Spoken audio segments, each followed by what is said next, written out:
என்னங்க ஆடு வளர்க்குறது கஷ்டம், ஆடு வளர்க்குறது கஷ்டம்னு ஆளாலும் கூவிக்கிட்டு இருக்கிறோவா? அப்படியெல்லாம் ஒன்றும் பெரிய கஷ்டம்லாம் இல்லைங்க. பசுந்தீவனமே தேவையில்லை. இப்போலாம் டெக்னாலஜி எங்கேயோ போயிடுச்சுது. ஒரு 2 ஏக்கர் கள்ளக்குடி வாங்கிட்டு ஜாப் கட்டர் வச்சு கட் பண்ணி அழகாக உலர் தீவனம் மட்டும் கொடுத்தா போதும், ஒன்றுமே தேவையில்லை. ஈவினிங் வந்து அழகாக கம்பு, கொஞ்சம் முழு கம்பு, சோளம், உளுந்தம்பொக்கு 3 ஊற வச்சுட்டு தாது உப்பில் கலந்து, ரேஷன் அரிசி வேணால் மிக்ஸ் பண்ணிக்கலாம்.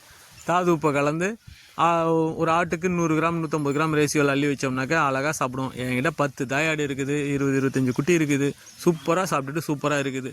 அதெல்லாம் ஒன்றும் பெரிய கஷ்டம்லாம் கிடையாது. ஈவினிங் காலையில் ஒரு டைம் மட்டும் கூட்டி சுத்தம் பண்ணால் போதும்.